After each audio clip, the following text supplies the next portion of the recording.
Hoops is back, and this week we saw some fireworks in the opening games. Yeah, let's start out in Berlin. Bennett in full control against Decatur in the first quarter. Pretty move by Jace Hudson. Tough shot there. Clippers led by double digits, but a Decatur rally was propelled by number 5, Jaden Hudson, and we saw how good this kid could be at Snow Hill last year.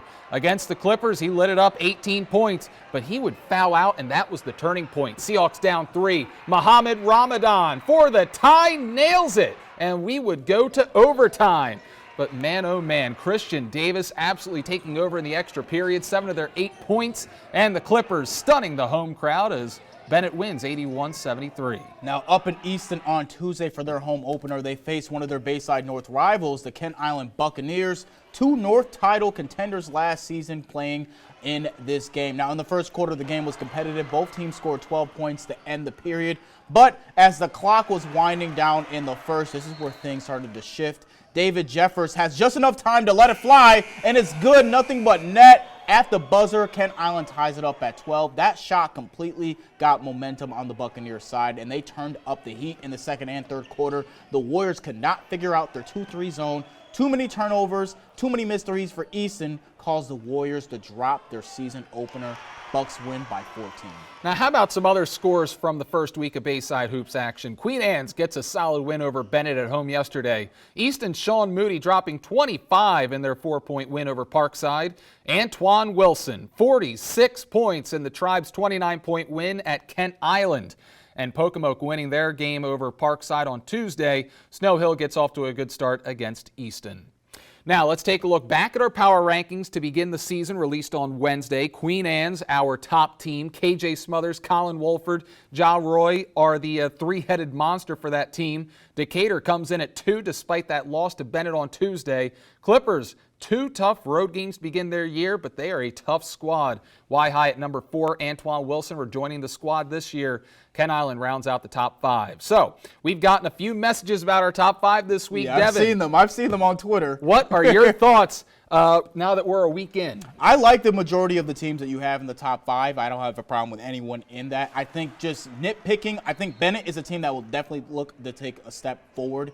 And, you know, they did beat Decatur. But Y-High, I think, is a team that might be a little too low, just in my opinion.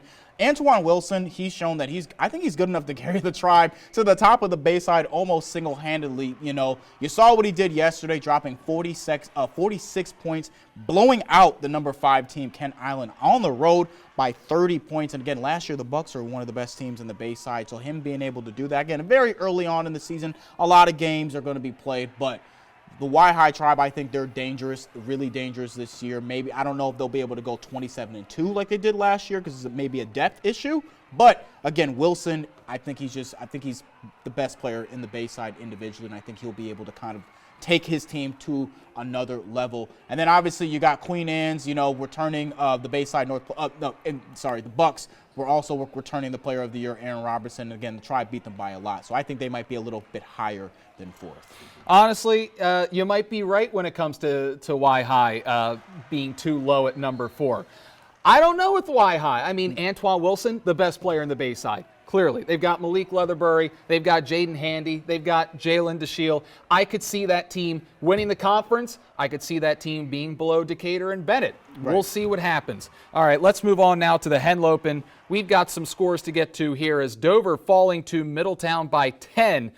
Delmar falls by 20 to Sussex Tech. You see how much the loss of David Chandler hurts them. Delmarva Christian beating Lake Forest 41-39. Now on to our rankings. Dover, the top team this season. Jaheim Harrell and company, so close to a Final Four last season. Corey Mumford, Dontarius Jones rejoining Laurel. That should be a lot of fun to watch. I love those 2 players. Should be a lot of fun to watch Laurel. Seaford, a lot of top young talent, led by one of the top players in the state, Brent Ricketts. He wasn't too happy with these rankings. Yeah. He thinks that Seaford needs to be number 1. You know what? I can't argue with him too much. Smyrna, a ton of senior and junior leadership. Polytech rounding out the top 5. Now, there's a couple teams, obviously, that we agree on when it comes to the top 3. You know, Dover, Laurel, Seaford, 3 of the best teams in the Henlopen last season. But What is your take on Seaford? I think I agree with Brent Ricketts. I think they might be number 1 overall. Again, last season, Laurel did play Seaford twice, and they lost both of those games. Now, Dover, and to be fair, in the Henlopen Championship, did beat Seaford, but Seaford did advance further in the DIAA playoffs. So I think personally just the 3 of Avion Matthews is a great wide receiver, first team and Henlopen wide receiver. Kareem Bolden, the QB for Seaford, also a really good guard. Kashmir Wise is great too. Yep, and Kashmir Wise. And then obviously Brent Ricketts, you already mentioned, one of the top players in the entire state. I just think that those 3 or 4 players will be enough to kind of elevate Seaford. I know they lost one of their best players last season, and I know Laurel and Dover have a lot of depth. But if I had to choose, I would take Seaford at number 1 overall. Look, I could see an argument for Dover, for Laurel, or for Seaford being at number 1. All 3 of these teams have great young players.